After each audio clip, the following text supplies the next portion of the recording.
السلام علیکم ورحمۃ اللہ وبرکاتہ۔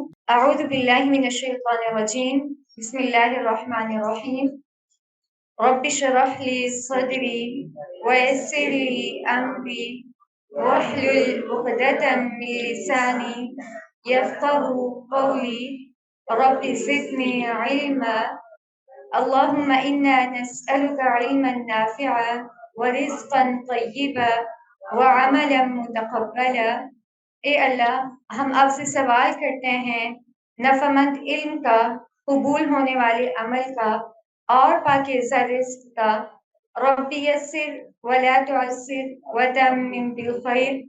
اللہ اس کام کو آسان کیجیے اور مشکل نہ کیجیے اور عافیت کے ساتھ تکمیل تک پہنچائیے گا۔ وما توفیقی الا باللہ علیہ توکلت والیہ انیب۔ آج کا ہمارا ٹاپک بہت امپورٹنٹ ہے، اور جو آج کی ہماری گفتگو ہے نا، وہ کسی اور کے لیے نہیں ہے، میرے اور آپ کے لیے ہے۔ آج کی جو ہماری ایک عام سی بات ہوگی، کچھ باتیں میں کروں گی، کچھ آپ کریں گے انشاءاللہ، وہ دینی طبقے سے ہے۔ یعنی آج کی ہماری گفتگو صرف اور صرف دینی طبقے سے ہے، اہل القرآن سے ہے، اس لیے اس کا سننا بہت زیادہ ضروری ہے۔ ٹاپک تو آپ کو پتہ چل چکا ہوگا کہ کیا ٹاپک ہے آج کا ہمارا، دین کا کام کیوں اور کیسے۔ ماشاء اللہ آپ سب قرآن کے ساتھ جڑے ہوئے ہیں۔ آج تو دیکھیں شام کا ٹائم ہے، اور ویسے بھی ایک موسم باہر کا کتنا خوبصورت ہے، اور ہم اپنے اندر کے موسم کی درستگی کے لیے بیٹھے ہیں، اور شام کے وقت ہر چیز اپنے اصل کی طرف رجوع کرتی ہے۔ یہ پہلا ایسا ٹائم ہے یعنی جہاں کوئی لیکچر ہوتا ہے جو شام کے وقت ہوتا ہے، تو مجھے بہت اچھا لگ رہا تھا، اور میں یہی سوچ رہی تھی کہ صبح کا بھٹکا جب شام کو گھر آ جائے نا تو اس کو بھٹکا ہوا نہیں کہتے۔ تو شام کے وقت آپ دیکھیے پرندے واپس لوٹتے ہیں، ہر چیز اسی طرح فرشتوں کی شفٹس واپس ہوتی ہیں، تو ہم لوگ بھی اکٹھے ہوتے ہیں، آپ سب اسپیشلی ماشاء اللہ، کہ اس لیے کہ اپنی اصل کی طرف رجوع کرنے کے لیے۔ تو یہ آنر، یہ اعزاز، یہ سلیکشن جو آپ کی ہے، یہ اللہ رب العزت نے کی۔ اللہ تعالیٰ اسی طرح آپ کو ثابت قدم رکھیں، کیونکہ بہت مبارک ہوتے ہیں وہ نفوس جن کو اللہ تعالیٰ چنے۔ اللہ کی ذات بہت بابرکت ہے، اور جس فرشتے کے ذریعے اللہ نے انسانیت کو ہدایت دی وہ بڑی عظیم ہستی تھی، اور پھر جس نبی کو چنا وہ بڑے بابرکت تھے۔ اسی طرح جو جگہ چن لی جاتی ہیں وہ بہت بابرکت بن جاتی ہیں، اور جو نفوس چن لیے جاتے ہیں وہ بھی بہت بابرکت بن جاتے ہیں۔ تو ان تمام بابرکت نفوس کو اس شام میں دل کی گہرائیوں سے اہلا و سہلا مرحبا کہتی ہوں۔ مجھے بہت اچھا لگا آپ سب کو یہاں دیکھ کر، اور ہنستے مسکراتے چہرے۔ آج ایک ایسا دور ہے، ہم ایک ایسے ایرا میں رہ رہے ہیں کہ جس میں ہر چیز ہے، اگر نہیں ہے تو سکون نہیں ہے۔ آرٹیفیشل سمائلز ہیں، دل سے نکلی ہوئی سمائلز نہیں ہیں، لیکن جیسے آپ لوگ ہیں نا جو قرآن والے ہوتے ہیں، ان کی سمائلز دل سے، یعنی ان کی فیلنگز دل سے باہر آتی ہیں، تو ان کو دیکھ کر ہی اگلا بندہ فریش ہو جاتا ہے۔ تو آپ سب اتنے خوبصورت ہیں ماشاء اللہ، ماشاء اللہ ماشاء اللہ۔ اللہ اس سے بھی بڑھ کر آپ کو خوبصورتی عطا فرمائے، اور اسی طرح جنت میں آپ سب کو اکٹھا فرمائے، وہاں کی شامیں بھی اسی طرح ہوں، آپ لوگ اکٹھے بیٹھ کے ادھر بھی، لیکن ادھر اللہ تعالیٰ کے روبرو آپ اللہ کی تسبیح اور حمد بیان کریں۔ چلیے اب آتے ہیں اصل ٹاپک کی طرف۔ بس کچھ باتیں ہیں جو میں انشاءاللہ دل سے کرنا چاہوں گی، آپ دل سے انشاءاللہ سنیں گے۔ اور آپ دیکھیں زمین پر جب بارش برستی ہے تو زمین پر اس کا اثر جاتا ہے نا، اسی طرح زمین سخت ہے لیکن انسان کے دل اتنے سخت نہیں ہیں۔ انشاءاللہ اگر ہم بھی اچھی نیت کے ساتھ بیٹھیں گے اور توجہ کے ساتھ سنیں گے تو یہ ہو ہی نہیں سکتا کہ اگر سخت زمین پر بارش برسے تو وہ دیکھیں کس طرح اس کا کلر چینج ہو جاتا ہے، پہلے کتنی ڈرائی ہوتی ہے، پھر کیا ہو جاتا ہے، پھر کیا اندر سے باہر نکلتا ہے۔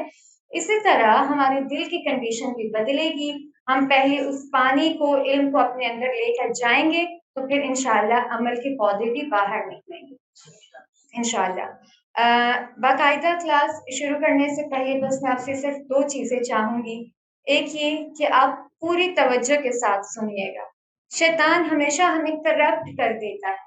آپ لوگ آئے ہیں اتنے دور سے، آسانی کے ساتھ آپ نہیں آئے۔ پچھلی دفعہ آپ کو یاد ہے نا، میں نے ایک حدیث سنائی تھی کہ شیطان کس طرح مختلف راستوں سے آتا ہے، تو ادھر بھی وہ آ کے اب کسی نہ کسی طرح ہماری توجہ کو ادھر ادھر ڈائیورٹ کرے گا۔ کبھی ساتھ والے کی طرف ہم دیکھنے لگ جائیں گے، کبھی کس طرف۔ تو آپ ایک عظیم مقصد کے لیے آئے ہیں، بس اسی مقصد کو مد نظر رکھ کے آپ نے بیٹھنا ہے۔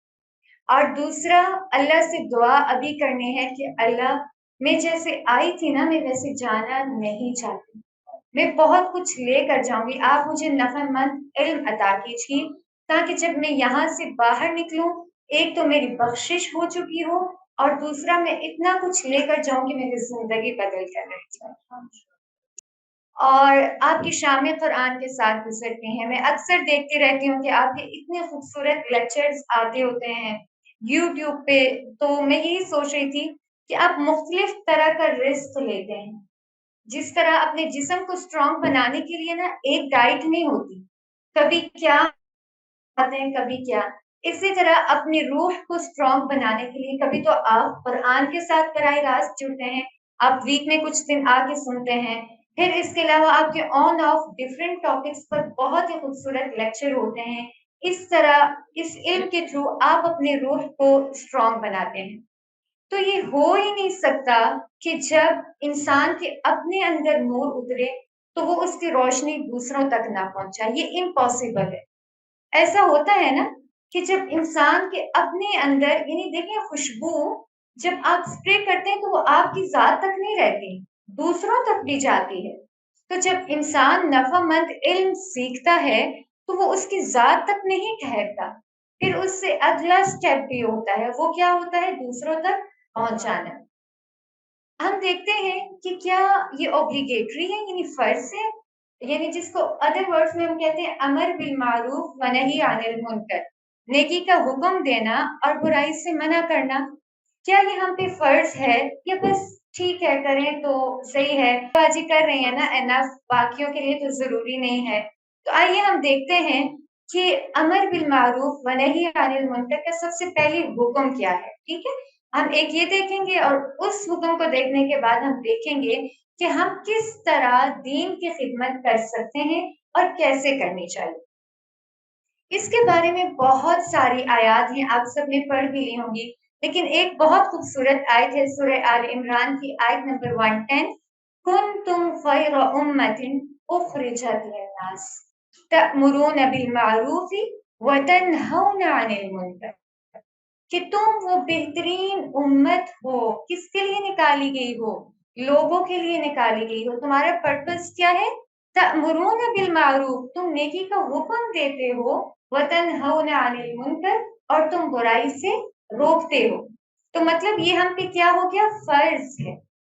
آگے سمجھ، یعنی آیت کرسٹل کلیئر ہے کہ دعویٰ کا کام میرے پہ اور آپ پہ اور یہاں بیٹھے ہر بندے پر، اور لڑکی پر اسپیشلی تو فرض، اور یہ آیت کرسٹل کلیئر بتا رہی ہے۔ اس کے علاوہ دیگر بہت ساری آیات ہیں، اور یہ اتنا خوبصورت عمل ہے کہ اللہ تعالیٰ سورہ حمیم السجدہ میں فرماتے ہیں وَمَنْ أَحْسَنُ قَوْلًا مِّمَّنْ دَعَا إِلَى اللَّهِ وَعَمِلَ صَالِحًا وَقَالَ إِنَّنِي مِنَ الْمُسْلِمِينَ، اور اس شخص سے بڑھ کر اچھی بات بھلا کس کی ہو سکتی ہے؟ یعنی اللہ کو یہ امر اتنا پسند ہے کہ اللہ تعالیٰ فرما رہے ہیں کہ کس کی بات اس سے بڑھ کر اور اچھی ہو سکتی ہے، کہ جو اللہ کی طرف بلاتا ہے اور نیک کام کرتا ہے، اور پھر کیا کہتا ہے؟ اننی من المسلمین، کہ میں تو مسلمان ہوں۔ یعنی اللہ کو یہ عمل بہت زیادہ پسند ہے، ایک طرف واجب بھی ہے اور دوسری طرف کیا ہے؟ اللہ کا محبوب عمل بھی ہے۔ پھر اسی طرح اگر ہم حدیث کی روشنی میں دیکھیں تو ایک حدیث تو آپ سب کو آتی ہوگی، یہ حدیث بہت یعنی چھوٹی سی ہے کہ کلکم راع وکلکم مسئول عن رعیتہ، کہ تم میں سے ہر ایک راعی، کل ہر ایک، چاہے وہ چھوٹا ہے یا وہ بڑا ہے، جوان ہے یا بوڑھا ہے، آج آج اس نے علم سیکھا یا پہلے سیکھا واٹ ایور، لیکن تم میں سے ہر ایک رائی ہے، اور ہر ایک سے اس کے ریت کے بارے میں پوچھا جائے گا، یعنی جو اس کے انڈر ہے۔ اور رائی کس کو کہتے ہیں؟ چرواہا۔ اور اس کے اندر جتنا بھی باڑا ہوتا ہے نا، یعنی وہ اس کی نگہبانی کرتا ہے، اس کو گائیڈ کرتا ہے۔ تو ہم میں سے بھی ہر ایک رائی ہے۔ اور اسی حدیث کے اگلا پارٹ اگر ہم دیکھیں تو اسپیشلی عورت کو مینشن کیا گیا کہ عورت اسپیشل ہے، کیونکہ اس سے نسلوں کو تربیت کرنا ہوتا ہے۔ مرد تو گھر سے باہر ہوتا ہے نا، یہ جتنی ایک عورت کی۔ پھر اس کے علاوہ حدیث ہے 4004 کہ بھلائی کا حکم دو، یعنی فرض کر دیا گیا کہ تم بھلائی کا حکم دو اور برائی سے منع کرتے رہو، اس سے پہلے کہ تمہاری دعائیں قبول ہونے سے روک دی جائیں۔ اور ایسی بہت ساری احادیث ہیں جن میں اس کام کو ترک کرنے کا وبال اور سزا سامنے رکھی گئی ہے۔ اسی طرح ایک اور حدیث کا مفہوم ہے کہ اگر کام تم کرنا چھوڑ دو گے تو اللہ تمہیں لے جائے گا، دعائیں قبول نہیں ہوں گی اگر تم نے یہ کام نہ کیا تو۔ اور پھر مسلم کی ایک اور حدیث ہے کہ تم میں سے کوئی شخص برائی کو دیکھے تو سب سے پہلے کس طرح روکے، اس کے بعد اور یہ کون سا لیول ہوگا ایمان کا؟ تو جس کے ایمان کا لیول جتنا ہائی ہوگا وہ اتنے ہی لیول کا امر بالمعروف و نہی عن المنکر کرے گا۔ یہاں تک بات سمجھ آ گئی؟ اگر اس کے علاوہ آپ اور ڈیٹیل میں جاننا چاہتے ہیں نا تو قرآن کی بہت ساری آیات ہیں، لیکن میرے خیال سے ایک ہی آیت میرے اور آپ کے لیے کافی ہے، اور یہی ایک دو حدیث کافی ہیں۔ اب ہم آتے ہیں، یہ تو ہمیں سمجھ آ گئی کہ واقعاً یہ کرنا ہے، میں اس سے بری ذمہ نہیں ہوں کیونکہ کلکم کا ورڈ حدیث میں آ گیا، اور اللہ تعالیٰ نے قرآن میں صراحتاً یعنی ڈائریکٹلی بتا دیا کہ کن تم خیر امت، تو بہترین فرد بننے کے لیے ضروری ہے کہ میں یہ کام کروں گی۔ اب ہم دیکھتے ہیں کہ دعویٰ کا کام ہم کیسے کریں۔ آپ میں سے کتنے لوگ ہیں جو دعویٰ کا کام کرتے ہیں؟ دعویٰ کا کام کیا بس یہی ہوتا ہے کہ ایک پراپر کلاس ہو جس میں پراپر ایک کوئی آئے بولے جس کے آگے آڈینس ہو، کیا بس اسی کو دعویٰ کا کام کرنا کہتے ہیں؟ اگر ایک ماں ہے تو دوسرے الفاظ میں وہ یہ کام لازمی کرتی ہے۔ آپ چھوٹے سے دیکھیں، چھوٹے بچے بھی ہوتے ہیں، آپ ان کو بتانے لگ جاتے ہیں بیٹا نماز پڑھو، بیٹا اس ٹائم قرآن پڑھو، تو کیا یہ امر بالمعروف نہیں ہے نا؟ آپ اپنے بہن بھائیوں کو کہتے ہیں، اگر کوئی مثلاً کوئی غیبت کر رہا ہے، چلے غیبت چھوڑ دیں، کسی نے جھوٹ بول دیا تو آپ اس کو منع کریں گے یا نہیں کریں گے؟ یا آپ بازار جاتی ہیں، کوئی دھوکہ دے رہے تو آپ اس کو دین دیر روکیں گے یا نہیں روکیں گے؟ تو ہر انسان یہ کام کرتا ہے، اور یہ صرف اس لیول کا نہیں ہے۔ ہم نے بس یہ سوچ لیا کہ امر بالمعروف و نہی عن المنکر یہ ہے کہ ایک پراپر سیٹ اپ ہو جس میں بے شک آرگنائزیشن ہو یا کوئی انسٹیٹیوٹ ہو جس میں جو اسپیکر ہو صحیح اچھا پڑھا ہوا ہو اور پراپر چیزیں ہوں، دس دیٹ نہیں۔ اس سوچ کو سب سے پہلے نکالیں۔ ہر ایک اور عورت اپنے گھر کی ذمہ دار ہے۔ تو ہمارے اندر جتنے لوگ ہیں نا، ہم ان کے ایسے لیڈر ہیں یعنی حکمران ہیں، اور ہم سے ان کے بارے میں سوال ہوگا۔ تو اب ہم دیکھتے ہیں کہ ہم نے دعویٰ کا کام کیسے کرنا ہے، چاہے وہ اپنے گھر کی حد تک ہے، چاہے آپ اس سے تھوڑا اوپر اٹھ کے کر رہے ہیں، چاہے آپ اس سے بھی بڑے لیول پر کر رہی ہیں، لیکن کرنا کیسے ہے۔ اور اب جو میں بات کرنے جا رہی ہوں وہ دراصل میرا اصل موضوع تھا، اور اس سے پہلے میں ایک چیز آپ کو بتا دوں کہ آج کل دینی طبقہ اس مرض میں بہت زیادہ مبتلا ہے۔ وہ دعویٰ کا کام کرتے ہیں، ماشاء اللہ، دیکھیں بہت زیادہ آج کل دعویٰ کا کام ہو رہا ہے، پہلے یہ نہیں ہوتا تھا، آج کل بہت زیادہ ہے۔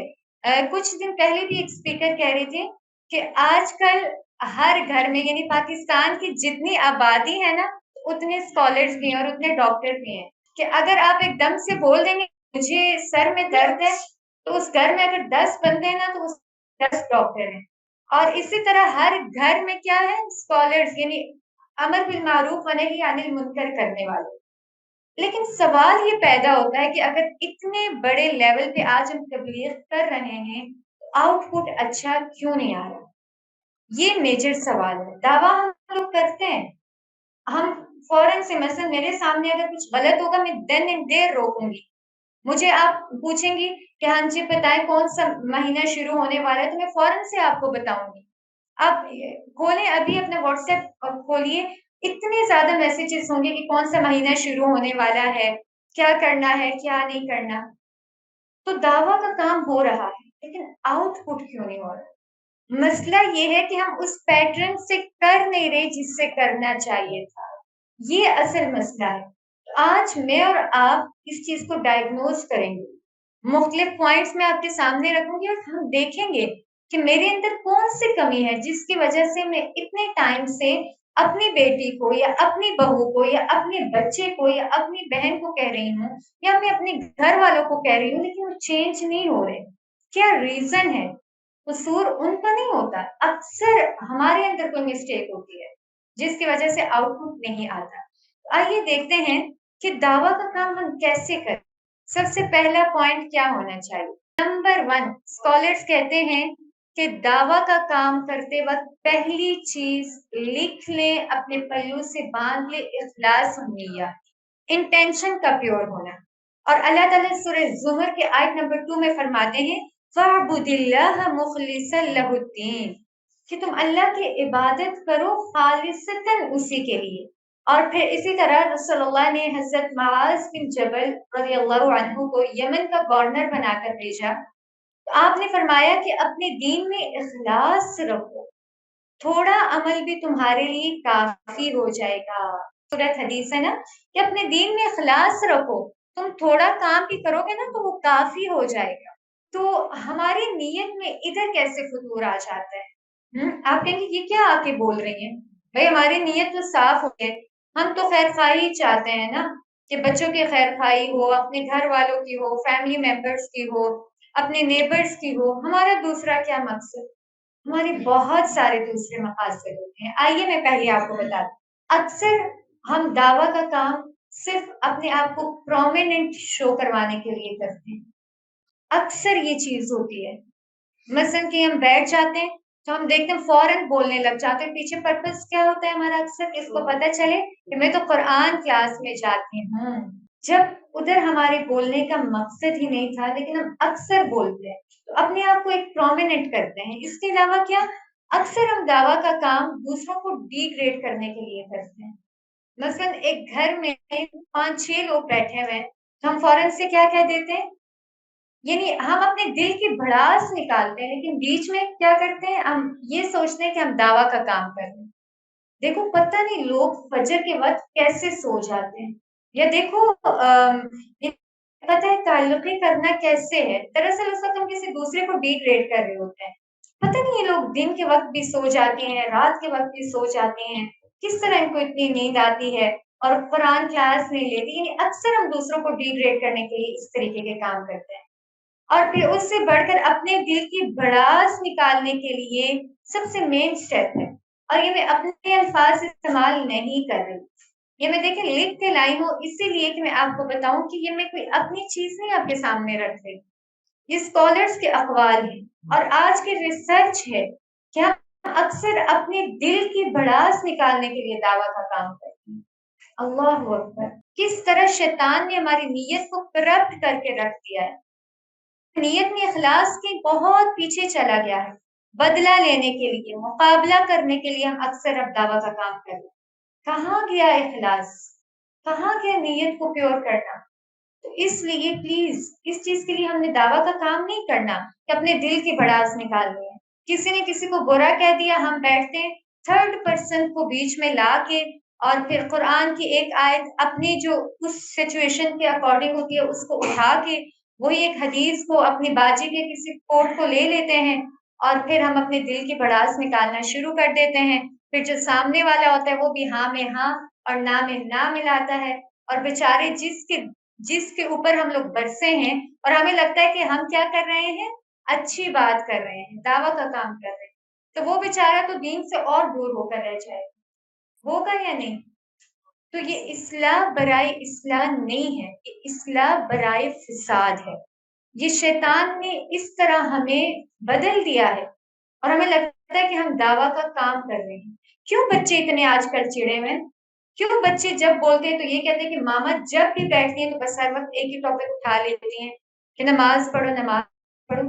حالانکہ بات آپ ٹھیک کرتے ہیں، لیکن کیا ہے اکثر ہم اپنے بچوں کو دوسروں کے سامنے ڈیگریڈ کر دیتے ہیں. کہیں بھی ہماری اخلاص و نیت شاید شروع میں ہوتی ہوگی، اور نیت کو خالص کرنا ہر آن درکار ہے.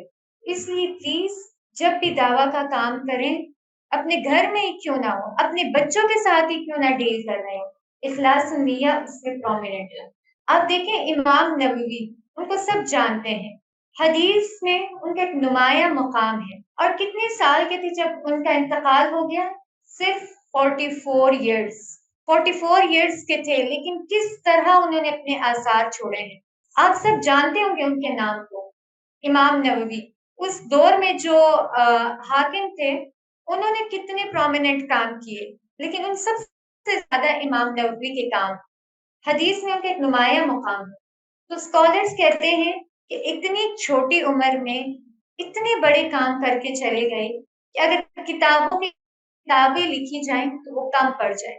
تو پھر وہ بس ایک خلاصہ نکالتے ہیں کہ اس کے ریزن یہ ہے کہ تقبل اللہ منہ بقبول حسن، اللہ نے ان سے ان طریقے سے قبول کر لیا ہے.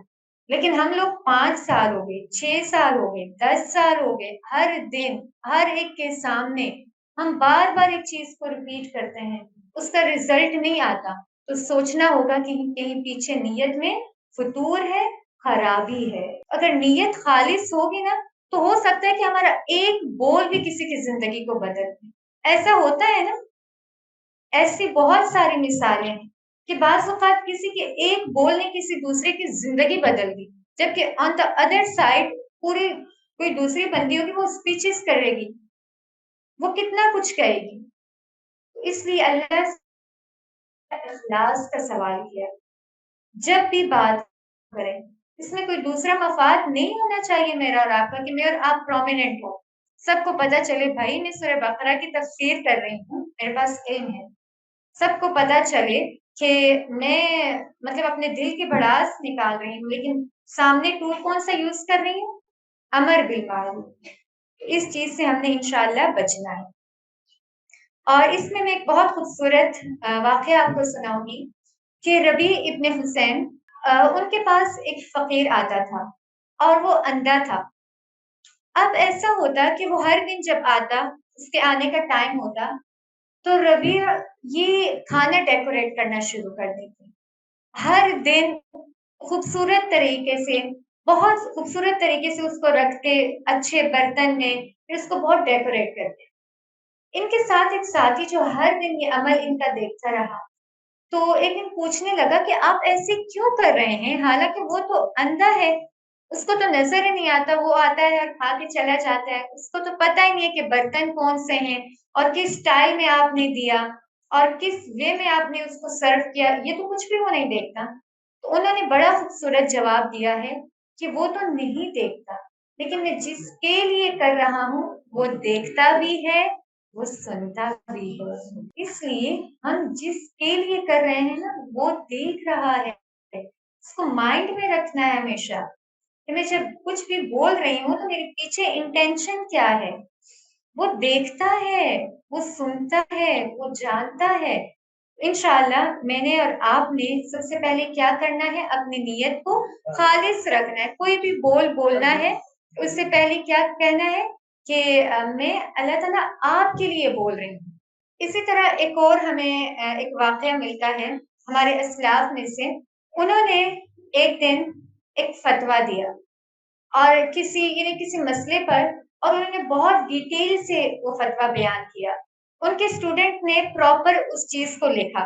اب کچھ دنوں کے بعد ایک گیدرنگ ہوئی اور اسی مسئلے کو ڈسکس کیا گیا، لیکن وہاں پر وہ بالکل خاموش رہے اور ان کے اسٹوڈنٹس دیکھتے رہے کہ یہ بول کیوں نہیں رہے، حالانکہ ایک ہفتہ پہلے انہوں نے اتنے ڈیٹیل میں یہ چیزیں ہمیں بتائی، اور آج اس جگہ چپ ہے اور بادشاہ کے سامنے چپ ہے اور بڑے بڑے عالم ہیں ان کے سامنے یہ چپ ہے.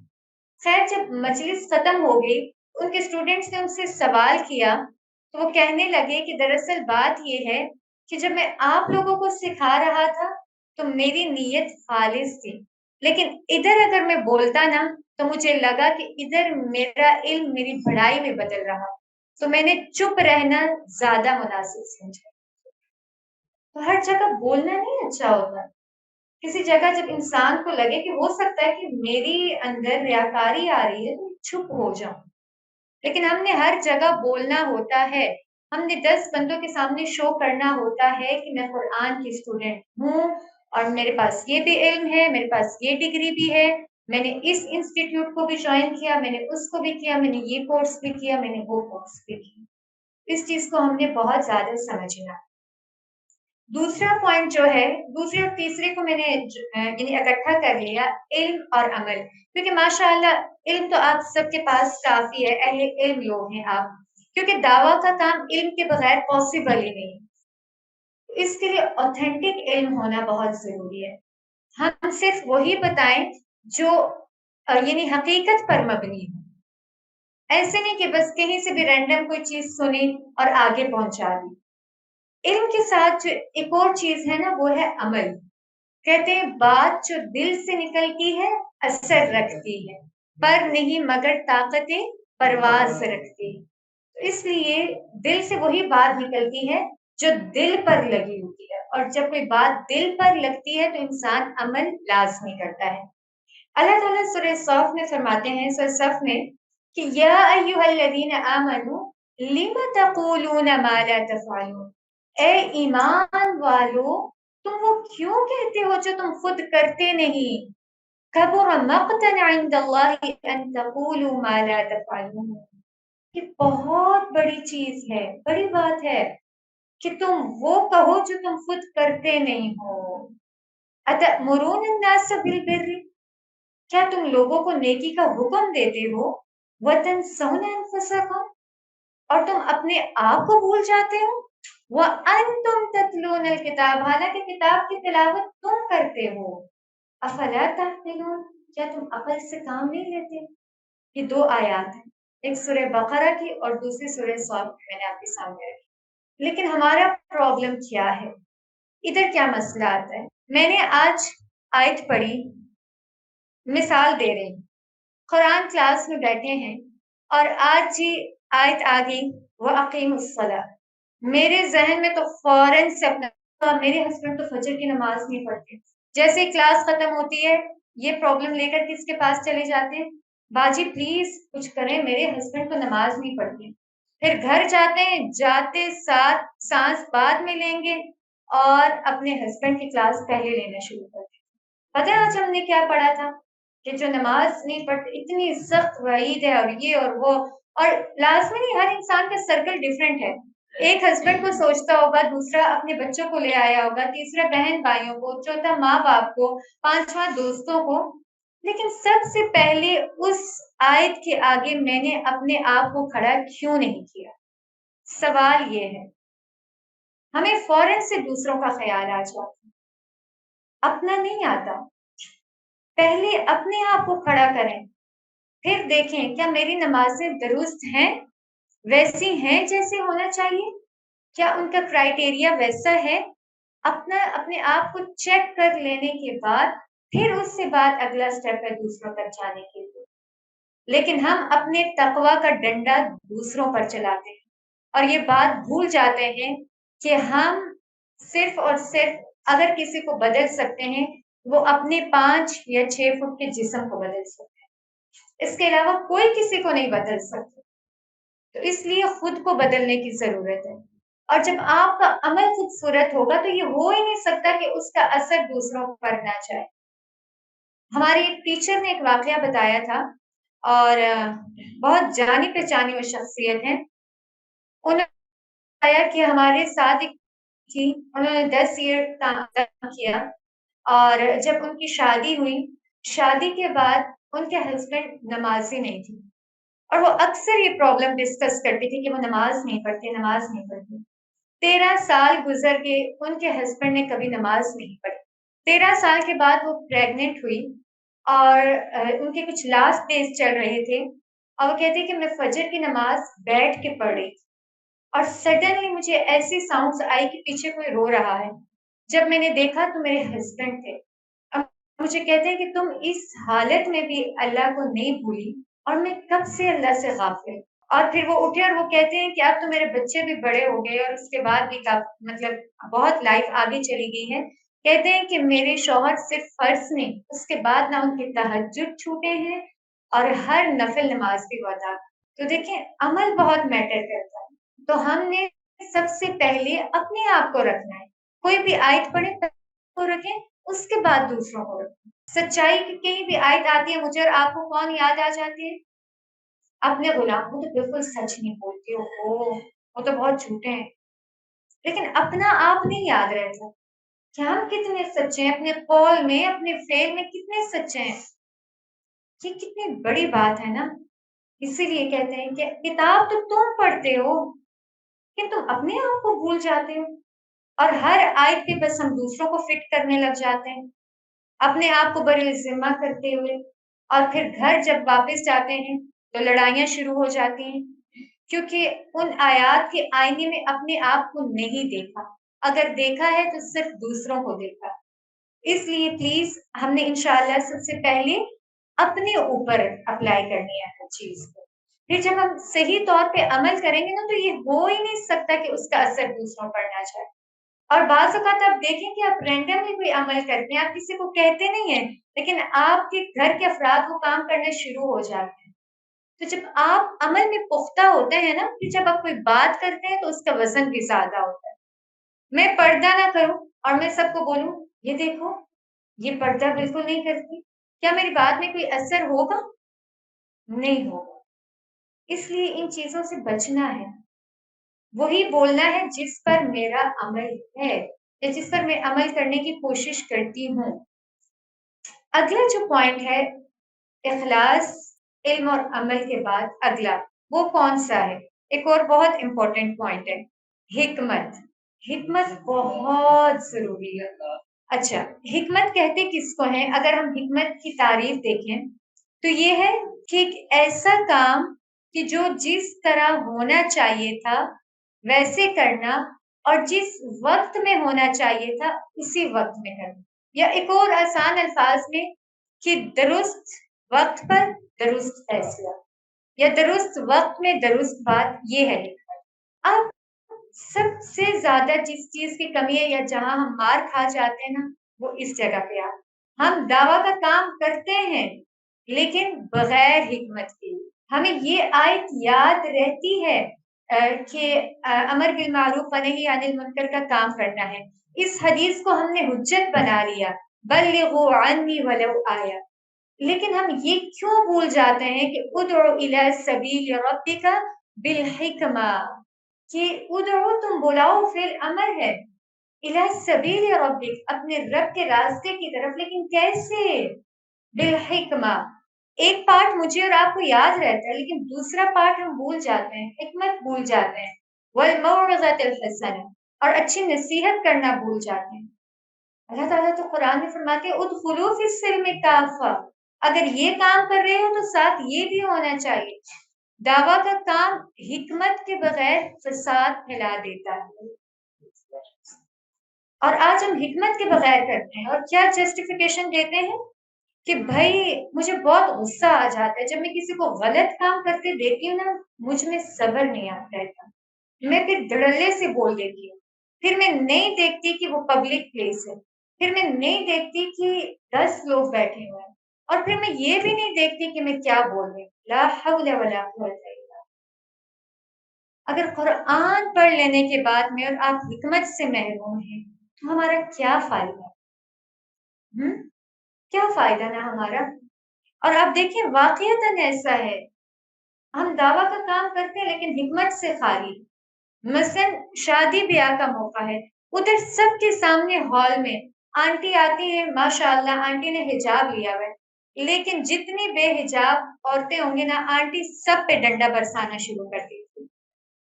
آپ بتائیں کیا یہ اچھا طریقہ ہے؟ اب لوگ آپ کے قریب آئیں گے؟ کیا لوگ آپ کی بات سنیں گے؟ آپ خود فیصلہ کریں، میں کچھ نہیں بول رہی، لیکن لوگ آپ کی بات سنیں گے؟ نہیں سنیں گے. بالکل نئی نویلی آپ گھر میں اپنی بہو لے کر آتے ہیں اور پہلے آپ دیکھتے ہیں کہ وہ کس طرح کی تھی، لیکن آپ اب قرآن کے ساتھ اٹیچ ہو گے پہلے دن ہی جا کے آپ کہتے ہیں اب تم پردہ کرو، تم پردہ کیوں نہیں کرتے؟ کیا یہ حکمت پر مبنی بات ہے؟ یہ حکمت پر مبنی بات نہیں ہے۔ اور اس کی بہت سارے مثالیں ہیں ہمارے ارد گرد، اتنے کلیشز آ چکے ہیں۔ اب یقین کریں جس گھر میں جو بھی دین کے ساتھ جڑ گیا، اگر ماں جڑ گئی ہے تو وہ آزمائش بن چکی ہے، اگر بیٹی جڑ گئی ہے تو وہ باقی ممبرس والوں کے لیے آزمائش بن گئی ہے۔ واللہ میں کوئی مبالغہ نہیں کر رہی، یہ ایک سچ ہے، اور یہ ایک بہت کڑوا سچ ہے کہ اب دین والوں کی وجہ سے لوگ دین سے دور ہو رہے ہیں، کیونکہ وہ اتنا اریٹیٹ کرنے لگ گئے ہیں، اتنا اریٹیٹ کرنے لگے کہ انہوں نے باقیوں کا جینا حرام کر دیا۔ نہ کسی کی اسپیس کا خیال، نہ کسی کی عزت کا خیال، نہ کسی کے رائے کا احترام، ہم بس جڑے ہیں، باقی ہر چیز خراب ہے۔ فوراً سے ہم غلط ہونے کے فتوے لگا دیتے ہیں، فوراً سے اسٹیمپ لگا دیتے ہیں کہ اس کو تو کبھی ہدایت ملے گی نہیں، اور ایسے ایسے طنز اشاروں سے اور آنکھوں سے اور جملوں سے، یہ کہاں کا دین ہے؟ یہ کہاں کا اسلام؟ اس سے بچنے کی بہت زیادہ ضرورت ہے۔ ہم جب قرآن کے اس سفر میں آتے ہیں، باہر نکلتے ہیں، کسی کو بھی ننگے سر دیکھ لیا، فوراً سے ہماری فیلنگز کیا ہو جاتی ہیں؟ کہاں گیا اخلاص؟ نہیں رہتا نا۔ اور جب بولتے ہیں تو کتنے غلط وے میں اپنی بات کنوے کرتے ہیں۔ تم چھوٹی ہو کہ دوپٹہ اتار کے باہر جا رہی ہو، تمہیں ذرا حیا نہیں رہی، یہ ہمارے الفاظ ہوتے ہیں۔ کبھی ڈنڈے کے زور سے دین پھیلا ہے؟ نہیں پھیلا۔ محبت کے بنا پر اسلام پھیلا۔ اسلام کا دوسرا نام ہی دین محبہ ہے۔ ہمارے رسول کی سیرت کو آپ دیکھیے، کتنی حکمت تھی۔ آپ دیکھیں کہ طائف میں پتھر کھائے ہیں لیکن دین اینڈ دیر آنسر نہیں کیا، اور جب احد میں کتنے زیادہ زخمی ہیں لیکن کیا فرما رہے ہیں؟ اللہ میری قوم کو معاف کر دے، یہ جانتے نہیں ہیں۔ کتنی بار میں نے اور آپ نے جب کسی کو غلط کرتے دیکھا تو ہم نے یہ بات بولی، اللہ تعالیٰ پلیز اس کو معاف کر دینا، میری بہو کو معاف کر دینا، یہ بھی جانتی نہیں ہے، میری بیٹی کو معاف کر دینا، یہ بھی جانتی نہیں ہے۔ کتنی بار، کتنے لوگوں نے کبھی یہ جملہ سوچا؟ ہاتھ کھڑا کریں۔ آپ نے سوچا، بس 2 لوگوں نے سوچا، باقیوں کے لیے یہ فیلنگز نہیں آئی۔ اور پھر آپ دیکھیں کہ وہی طائف جہاں سے محمد بن قاسم پیدا ہوتے ہیں، اور پھر کس طرح اسلام ہند میں پھیل جاتا ہے۔ اور پھر دیکھیں کہ رسول اللہ جس کے لیے چاہتے ہیں، حریص ہے کہ وہ اسلام کی طرف آئے، کہیں نہیں جا کے کہا عمر تم مسلمان ہو، تم کیوں نہیں ہوتے؟ کیا کرتے ہیں؟ اللہ عمر کے دل کو اسلام کی طرف پھیر دیں، یا ابو جہل کے یا عمر کے دل۔ یہ ہے حکمت، اس کو کہتے ہیں حکمت۔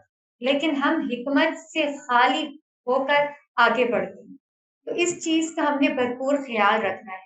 اور کس طرح؟ سب سے پہلے اگر ہم اس کی امپورٹنس دیکھیں تو اللہ تعالیٰ سورہ بقرہ میں فرماتے ہیں یؤتی الحکمت من یشاء، اللہ جس کو چاہتا ہے حکمت دیتا ہے، ومن یؤت الحکمت فقد اوتی خیرا کثیرا، اور جس کو حکمت مل گئی اس کو خیر کثیر مل گیا۔ لقمان حکیم کو حکمت مل گئی تھی، اور اس کے لیے تو پراپر قرآن میں ایک دعا بھی سکھائی گی۔ وہ کون سی دعا ہے؟ ربی حب لی حکما والحقنی بالصالحین۔ حب کا مطلب ہوتا ہے عطا کرنا، ہبہ کرنا، یعنی اللہ بہت زیادہ مجھے حکمت دے۔ اور حکمت کا تعلق صرف دین کے ساتھ نہیں ہے، ایک عورت کی پوری زندگی اگر حکمت کے ساتھ گزرے نا تو وہ کامیاب عورت۔ حکمت کے اندر جو ایک اور چیز آتی ہے نا، وہ صبر آتا ہے، کیونکہ صبر کے بغیر حکمت خالی، یعنی یہ دونوں جڑے ہوئے ہیں۔ کیونکہ حکمت اسی کو کہتے ہیں کہ بعض اوقات وہ موقع نہیں ہے بولنے کا تو ہم نے چپ رہنا ہے، صبر ہوگا تو چپ رہیں گے نا۔ حکمت اور صبر لازم و ملزوم ہے، لیکن مسئلہ یہ ہے کہ ہم بہت فاسٹ ورلڈ میں رہتے ہیں، ہم فکسڈ مائنڈ سیٹ کے ساتھ اب آگے بڑھ رہے ہیں۔ یہ بہت ایک بڑا مسئلہ ہے۔ مثلا انسٹنٹ ڈیلیوریز ہو رہی ہیں، انسٹنٹ شاپنگ ہو رہی ہے، بس ایک کلک کیا پورے کے پورے بازار ہمارے فون کے اندر ہے۔ پہلے وقتوں میں علم کے لیے کہاں سے کہاں جانا ہوتا تھا، اب ہم نے ایک چیز کو پریس کیا تو پوری کی پوری لائبریری بلکہ سب کچھ ہمارے سامنے کھل جاتا ہے۔ اس چیز سے نا ہمیں بہت جذباتی بنا دیا ہے کہ ہم ہر چیز میں جلدی جلدی جلدی جلدی چاہتے ہیں۔ اس سے فائدے تو بہت ہیں، لیکن اس کا نقصان یہ ہے کہ ہمارے اندر سے صبر ختم ہو گیا ہے۔ اب ہم اسی ہی جو ہمارا مائنڈ سیٹ ہے نا، ہم اسی کو ادھر بھی اپلائی کرتے ہیں کہ جلدی جلدی جلدی باجی میری بیٹی قرآن کے ساتھ جڑی لیکن ابھی تک اس کے اثر نظر نہیں آ رہا۔ یہ ہمارے جملے ہوتے ہیں کہ نہیں؟ اثر تو نظر نہیں آ رہا، آتی ہے لیکن کوئی اثر ابھی نظر نہیں آ رہا، کہتی میں ہوں اور مایوس ہم ہو جاتے ہیں۔ ضروری نہیں ہے کہ آپ کی زندگی میں وہ اثر نظر آئے، بعض اوقات کسی کے چلے جانے کے بعد وہ اثر نظر آتا ہے۔ آپ صبر کے ساتھ آگے بڑھیں۔ ہم 2-3 بار کہنے کے بعد چپ ہو جاتے ہیں، کیا کہتے ہیں یہ نہیں سنتی، یہ بہت ڈھیٹ ہو چکی ہے، اس پہ تو باتیں اثر ہی نہیں کرتی۔ کریں گی اثر، حوصلہ رکھیں، صبر کے ساتھ آگے بڑھیں۔ ٹھیک ہے، تو ہم نے صبر کو بھی اپنے مائنڈ میں رکھتے ہوئے تبلیغ کرنی ہے۔ اور دیکھیں کائنات ایک گروئنگ مائنڈ سیٹ کی طرف ہمیں بلاتی ہے۔ کائنات میں یہ نہیں ہوتا کہ سورج دھڑلے سے آ کے نکل جائے، آرام آرام آرام کے ساتھ غروب ہوتا ہے تو آرام آرام کے ساتھ ہر چیز آہستہ آہستہ چل رہی۔ تو آپ بھی جب یہ کام کریں تو ایک دم سے یہ نہ کہیں کہ بس کوئی اگلا 5 وقت کا نمازی بن جائے، آہستہ آہستہ اس کو لائیں۔ ہو سکتا ہے وہ ایک چیز چھوڑے گا پھر دوسرے چھوڑے گا، تو اس طرح آپ نے پلیز صبر اور حکمت کے ساتھ دین کا کام کرنا ہے۔ کسی کے گھر میں فوتگی ہو گئی، کسی کے جوان بیٹا فوت ہو گیا، آپ جاتے ہیں اور جاتے ساتھ ہی آپ ادھر لیکچر شروع کر دیں، کیا یہ حکمت والی بات ہے؟ نہیں، اس وقت اس کو کسی اور چیز کی ضرورت ہے۔ شادی بیاہ کے موقع پر سامنے نظر آتا ہے کہ اس وقت کوئی آپ کی بات اس جگہ نہیں سنے گا، یہ موقع محل نہیں ہے، لیکن ہم سب کے سامنے وہ انوائرمنٹ خراب کرتے ہیں اور پھر ہم آ کے کیا کہتے ہیں خوشی سے کہ دیکھیں میں سب کے سامنے بول کر آئی، میں نے نہ اس گھر کے چھوٹے کو چھوڑا ہے نہ بڑے کو چھوڑا ہے، بے شک ان کو برا لگے۔ آپ مجھے ایک سیرت سے ایک رسول اللہ کا کوئی ایسا عمل بتا دیں کہ جو ایسی گفتگو پر مبنی ہو جس سے دوسرے کے دل آزاری ہو، ایسا کبھی نہیں ہوا۔ لیکن ہم تبلیغ کرتے وقت دوسروں کے کتنی دل آزاریاں کرتے تھے، کتنا اگلے کو توڑ کر رکھ دیتے، اور ہم کیا کہتے ہیں کہ میں اس کی اصلاح کر رہی ہوں، آپ نے اگلے کو توڑ کر رکھ دیا۔ اور پھر ابھی اتنا خوبصورت جو مہینہ آ رہا ہے اس میں صبر کی بہترین مثال حضرت ہاجرہ ہے ہمارے سامنے کہ کیسے انہوں نے صبر کیا، کہ حضرت ہاجرہ ایک پرنسس ہیں، اور مؤرخین لکھتے ہیں جو یعنی ہسٹری کو لکھتے ہیں، وہ کہتے ہیں کہ اگر آسمان کو کبھی رونے دیا جاتا تو آسمان 2 دفعہ روتا، ایک دفعہ جب رسول اللہ کو طائف میں پتھر مارے گئے، اور دوسری دفعہ جب ایک شہزادی ایک کالے اور یعنی کالے میدان میں، اور میدانی پہاڑی ایریا میں چکر کاٹ رہی ہے اور تڑپ رہی ہے کہ کسی طرح میرے بچے کے لیے پانی مل جائے۔ یہ ہاجرہ کا صبر تھا۔ اور پھر حضرت ہاجرہ کا صبر دیکھیں کس طرح، پرنسس چھوٹی سی ایج ہے، چھوٹا سا بچہ، اور ہسبینڈ کہاں سے کہاں لے آئے، اور جب لے کر آتے ہیں اللہ تعالیٰ حکم دیتے ہیں حضرت ابراہیم کو کہ آپ نے بولنا نہیں ہے اور واپس چلے جانا ہے۔ اب کیا ہوتا ہے، حضرت جبریل تو چلے گئے ایک چھپرا بنا کر دے کر، اب حضرت ابراہیم بھی چلے جاتے ہیں، حضرت ہاجرہ دیکھتی ہیں کہ یہ کیا ہے کہ یہ بھی اب واپس جا رہے ہیں، اور 3 مائل یعنی 3 میل تک حضرت ہاجرہ پیچھے جاتے ہیں حضرت ابراہیم کے، اور پوچھتی رہتی ہیں تب کہاں جا رہے ہیں کہاں جا رہے ہیں، 3 میل اوے۔ اور پھر اس کے بعد ان کو خیال آتا ہے، کہتی ہے اللہ امرک، کیا اللہ نے آپ کو اس کا حکم دیا ہے؟ تو حضرت ابراہیم کیسے جواب دیتے ہیں؟ صرف گردن ہلاتے ہیں، صرف گردن ہلاتے ہیں۔ اب کوئی ہم میں سے ہوتا تو کیا کرتا، تو مجھے ادھر چھوڑ کے آپ جا رہے ہیں، یہ تو نہیں ہو سکتا، یا تو آپ بھی ادھر ٹھہریں گے یا میں واپس جاؤں گی۔ لیکن حضرت ہاجرہ کیا کہتی ہیں؟ حضرت ہاجرہ کے جو الفاظ ہیں نا وہ سنہری اوراق میں ہمیشہ کے لیے لکھتی ہے۔ حضرت ہاجرہ کہتی ہیں کہ تب اللہ مجھے کبھی ضائع نہیں کرے گا، اور پھر جب ایک عورت صبر کرتی ہے نا تو اللہ اس کے قدموں کو شعائر اللہ کھڑا کرتے ہیں۔ پھر اللہ تعالیٰ قرآن میں آیت نازل فرماتے ہیں ان الصفا والمروۃ من شعائر اللہ۔ جب ایک عورت صبر کرتی ہے تو اس کی گود میں اسماعیل جیسے بیٹے پیدا ہوتے ہیں۔ جب ایک عورت صبر کرتی ہے نا تو اس کے برات آسمان سے نازل ہوتی ہے۔ حضرت عائشہ کو دیکھیں، جب ان پر الزام لگا، کتنا سخت الزام تھا، تہمت تھی، لیکن کیا کہتی ہیں کہ جو یعقوب علیہ السلام نے کہا تھا میں وہی کہتی ہوں، اللہ نے معاملہ چھوڑ دیا، صبر کیا، چپ رہی، کچھ اپنے بارے میں جسٹیفیکیشن نہیں دی۔ کس طرح اللہ تعالیٰ نے قرآن کی آیات نازل کی۔ جب ایک عورت صبر کرتی ہے نا اور اپنے شوہر کے محل کے سامنے ہے، الٹی لٹکی ہوئی ہے، لیکن صبر کی بہترین مثال قائم کرتی ہے، اور شاید دل ہی دل میں اللہ تعالیٰ سے کہتی ہے رب ابنی لی عندک بیتا فی الجنہ۔ اللہ اس عورت کی اس جملے کو قرآن کی آیت بنا ڈالتے ہیں اور ایک دعا بنا ڈالتے ہیں، اور مجھے اور آپ کو حکم دیتے ہیں کہ قیامت تک اب یہ دعا مانگو، رب ابنی لی عندک بیتا فی الجنہ۔ تو صبر بہت ضروری ہے۔ صبر ایک عورت کی جولری ہے، اس کے بغیر گزارا ہی نہیں ہے۔ ہر میدان میں صبر بہت ضروری ہے، لیکن بالخصوص جب ہم قرآن کی طرف آتے ہیں تو تب صبر بہت زیادہ چاہیے۔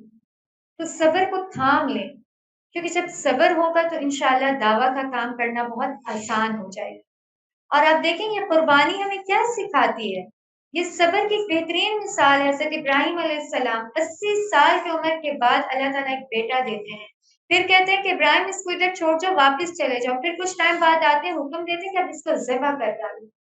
صبر صبر، پہلے جب بچے تھے تو باپ کی طرف سے کتنی اذیتیں ملی، اور پھر کیا، اور پھر آگے آگ میں ڈالا گیا، اور اس وقت بھی کتنا خوبصورت صبر کیا۔ کیا کہتے ہیں، حسبی اللہ، اللہ از انف فار می، اللہ میرے لیے کافی ہے۔ تو اس لیے پلیز صبر کو اپنائیں ہر میدان میں، کیونکہ صبر کے بغیر میرے اور آپ کے پاس کوئی دوسرا آپشن ہے ہی نہیں۔ اور اس کے لیے بھی کیا کرنا ہے، اللہ سے دعا کرنی ہے۔ کون سی دعا کرنی ہے، ربنا افرغ علینا صبرا۔ اور افرغ کو اسکالرس پتہ کیسے ایکسپلین کرتے ہیں، جیسے اس گلاس کو میں اٹھاؤں نا، اور میں اس سے تھوڑا تھوڑا نہیں، ایک دم سے اوپر سے نیچے کرا دوں، یعنی اللہ صبر کو انڈیل دے میرے سر تک پاؤں، یعنی میرا ایک ایک عضو صبر کرنے والا۔ بعض اوقات زبان صبر کرتی ہے لیکن ہاتھ صبر نہیں کرتی، وہ زور سے دروازہ بند کر دیتی، اظہار ہو جاتا ہے کیا غصہ۔ بعض اوقات آنکھیں، بعض اوقات ایکسپریشنز، صرف زبان ہی نہیں، ایک ایک آرگن کو بس صبر بنانا ہے۔ اور اس کے لیے بھی اللہ سے دعا کریں۔ اگر صبر نہیں آتا تو کیا کریں، اللہ سے دعا کریں، نفل پڑھیں۔ ہم کسی کو گناہ کرتے دیکھتے ہیں، فوراً سے اس کو پکڑ لیتے ہیں اور کہتے ہیں مجھے صبر نہیں آتا، لیکن وہ رب کیسی ذات ہے، اس نے اس بندے کو 50-60 برس گناہ کرتے دیکھا، شرک کرتے دیکھا، لیکن اللہ تعالیٰ تو ایسے کبھی نہیں ہوئے۔ اللہ تعالیٰ نے کبھی سورج کو حکم نہیں دیا کہ آج اس کے گھر کی طرف تم نے طلوع نہیں ہونا، ہوا کو کبھی حکم نہیں دیا۔ اور تفسیر فخر الدین الرازی میں، یعنی ایک علمی نکتہ ہے صرف، اس میں وہ بتاتے ہیں کہ جب قرآن کی یہ جو آیت ہے نا کہ سورہ کہف کی کہ فَلَعَلَّكَ بَاخِعٌ نَفْسَكَ عَلَىٰ آثَارِهِمْ، اور اس کے بعد اگلی آیت کون سی ہے، إِنَّا جَعَلْنَا مَا عَلَى الْأَرْضِ زِينَةً۔ تو کہتے ہیں کہ زمین کا فوراً ذکر کیوں آ گیا ایک بیہیویئر کے بعد، اس لیے کہ اے نبی آپ دیکھیں کہیں ایسا نہ ہو کہ حزن میں آ کے، غم میں آ کے کبھی آپ یہ کہہ دیں کہ میں نے اب ان فلاں لوگوں کو، یعنی ان کے ساتھ یعنی کام نہیں کرنا یا ان تک دین نہیں پہنچانا، کیا آپ دل برداشتہ نہ ہو؟ آپ دیکھیں تو صحیح، میری زمین سب کے لیے ہے، یعنی اس زمین سے وہ بھی فائدہ اٹھاتا ہے جو مومن ہے، اور وہ بھی فائدہ اٹھاتا ہے جو مشرک ہے۔ کیا خوبصورت ایک نقطہ ہے نا۔ تو آپ اللہ کے اس وصف کو یاد رکھیں کہ جب اللہ رب العزت اتنا موقع دیتے ہیں تو ہمیں بھی لوگوں کو موقع دینے چاہیے، اور بار بار دیں۔ ایک غلطی کریں، اگلا موقع ان کو دیں۔ آپ بڑے ہیں، بڑوں کا ظرف بھی بڑا ہوتا ہے۔ آپ کے گھر میں اگر بیٹیاں ہیں، بہویں ہیں، آپ ان کو بار بار موقع دیں۔ آپ قرآن پڑھ رہی ہیں نا، لیکن وہ لوگ ابھی نہیں پڑھے، وہ بھی دور ہیں، ان کے بہت سارے نشے ہیں، جوانی کے نشے ہیں، طاقت کے نشے ہیں، ان سب چیزوں میں وہ انگیجڈ ہیں۔ آپ ان کو سمجھیں، ان کے لیے دعا کریں، اور پیار کے ساتھ اپنے عمل کو اتنا خوبصورت بنائیں کہ جب آپ بات کریں تو اگلا آپ کی بات فوراً سے قبول کرے۔ اور ہم کہتے ہیں نا، ہم نصیحت کرتے ہیں۔ عرب کا جو معاشرہ تھا، حالانکہ ان سیولائزڈ معاشرہ تھا، جاہل لوگ تھے، آپ جانتے ہیں ہر گناہ ان میں تھا، لیکن جب ان کو کوئی نصیحت کرتا تھا نا، ان کے کان کھڑے ہو جاتے تھے اور وہ فوراً سے کہتے تھے کہ یہ ہو ہی نہیں سکتا کہ جو مجھے نصیحت کر رہا ہے وہ میرا خیر خواہ نہ ہو۔ حالانکہ اتنا ان سویلائزڈ کلچر تھا، لیکن ان میں یہ رواج پایا جاتا تھا۔ اب پڑھیے گا ان کے نارمس میں یہ چیز ہے کہ جو کوئی انہیں نصیحت کرتا تھا تو وہ سمجھ جاتے تھے کہ یہ میرا خیر خواہ ہے۔ لیکن آج ہم کسی کو نصیحت کرتے ہیں تو ہمیں کیا لگتا ہے؟ اگلے کو یہ لگتا ہے کہ نہیں یہ میرے خیر خواہ نہیں ہے۔ کیوں؟ کیونکہ اپنے بیہیویئر سے ہم نفرتوں کو اتنا پروموٹ کر چکے ہیں کہ اگلا ہماری بات سننے کو ہی تیار نہیں ہوتا اور مانے گا تھا۔ اس لیے آپ دوسروں کے خیر خواہ بنیں، پہلے اگلے کے دل کو جیتیں۔ جب آپ اس کے دل کو جیتیں گے تو انشاءاللہ آپ کی بات اس پر بہت زیادہ امپیکٹ کرے گی انشاءاللہ۔ اور پھر اسی طرح بخاری میں ایک حدیث ہے کہ آسانی پیدا کرو، تنگی نہ پیدا کرو، یسرو ولا تعسرو، آسانی پیدا کریں، پلیز مشکل پیدا نہ کریں۔ کتنی اس کی ضرورت ہے نا، تو اس حدیث کو آپ سب لکھ لیں کہ میں نے آسانی پیدا کرنی ہے۔ میرا دین تو اتنا آسان ہے، تو اگر میں سیکھ رہی ہوں تو لازم ہے کہ میری زندگی بھی دوسروں کے لیے اور میری ساتھ بھی دوسروں کے لیے بہت زیادہ سہل ہو جائے، دوسرے مجھ سے بھرپور فائدہ اٹھائیں۔ اور پھر آخری چیز جو ہم دیکھیں گے وہ کیا ہے کہ توکل، امید اور دعائیں۔ آپ نے اللہ پہ بھروسہ رکھنا ہے، انشاءاللہ اللہ تعالیٰ ضرور ان کو چینج کریں گے، مجھے اللہ پہ بھروسہ ہے۔ اور پھر امید ہو، ایک دم سے یعنی نا امید اور مایوسی کی اس میں نہ جایا کریں، آپ یعنی حوصلہ رکھیں، وقت اچھا بھی آئے گا۔ اور کیونکہ ابھی تو پوری زندگی ہے انشاءاللہ، ہو سکتا ہے آپ کی لائف میں وہ چیز نظر نہ آئے لیکن بعد میں آئے گی، کبھی نہ کبھی آئے گی، آج نہ صحیح لیکن کل اس کا اثر ضرور نظر آئے گا۔ اور لاسٹ اور بہت امپورٹنٹ، دعائیں۔ کتنی بار ہم نے دعائیں کی ہیں، ہم یہ تو جملے بہت بولتے ہیں کہ میرے پاس کام کرنے والی جھوٹی ہے، لیکن کتنی بار ہم نے اس کے لیے اللہ سے دعا کی کہ اللہ آپ اس کو ہدایت۔ سچ بتائیں کتنی بار ہم نے دعا کی؟ سب سے پہلا اسٹیپ ادھر سے لیا کریں، سب سے پہلے دعا اور پھر اخلاص اور پھر باقی سب اسٹیپس کے ساتھ انشاءاللہ آپ نے دعویٰ کا کام کرنا شروع کرنا ہے انشاءاللہ۔ کیونکہ یاد رکھیے گا، میں اپنے گفتگو کا اختتام بس ایک جملے سے کروں گی اور وہ یہ ہے کہ اگر آپ کے پاس روشنی ہے نا تو جہالت میں ڈوبا ہر شخص آپ کی ذمہ داری ہے۔ اب یہ نہ ہو کہ آپ لوگ کہیں کہ یہ کام تو میں نہیں کر سکتی تو اس سے بہتر ہے کہ میں یہ کام کرنا ہی چھوڑ دوں، یہ فرض ہے، کرنا ہے۔ بہتر یہ ہے کہ ہم کیسے کریں، اس پر ورک کر کے اپنے آپ کو آگے لائیں۔ بہت زیادہ ابھی بھی جہالت ہے، لوگوں کے پاس علم نہیں ہے، لوگوں کے پاس بہت زیادہ بے سکونی ہے، وہ سکون کی تلاش میں ہے۔ اور آپ ایسے بنیں کہ جب کبھی کوئی آپ کے پاس آئے اس کو اتنا سکون ملے کہ وہ بار بار آپ کے پاس آئے، اور پھر جب بھی آئے آپ اس کو بدل کر رکھ دیں۔ اور آپ دیکھیے کہ قرآن کا آغاز الحمد سے ہے اور اختتام والناس سے ہے۔ اگر میں اور آپ پرسنلی قرآن کے ساتھ اٹیچ ہیں لیکن اگر الناس لوگ ہمارے ساتھ نہیں ہیں نا تو ایک نہ ایک دن ہمارے قدم ڈگمگا جائیں گے۔ اس لیے لوگوں کو ساتھ لے کر چلیں، اور کیسے ساتھ لے کر چلنا ہے یہ میں نے آپ کے سامنے رکھ دیا ہے۔ اللہ تعالیٰ سے دعا ہے کہ اللہ تعالیٰ اس خوبصورت فریضے کو احسن طریقے سے ادا کرنے کی مجھے اور آپ کو توفیق عطا فرمائے سب سے پہلے، اور اس کے بعد اللہ مجھے اور آپ کو حکمت عطا فرمائے کہ ہمیں سمجھ آ جائے کہ کس وقت کون سی بات کون سے طریقے اور کون سی ٹون میں کرنی ہے، اور اللہ ہماری زندگیوں کو ایسا بنا دے کہ ہماری ایک ایک ادا سے صبر جھلکے، اور اللہ تعالیٰ ہمیں اخلاص پر مبنی اعمال کرنے کی توفیق دیں۔ اور آپ کے ذریعے کسی ایک شخص کا ہدایت پا جانا کتنا امپورٹنٹ ہے، گویا کہ ایک نسل کو آپ نے سدھار دیا۔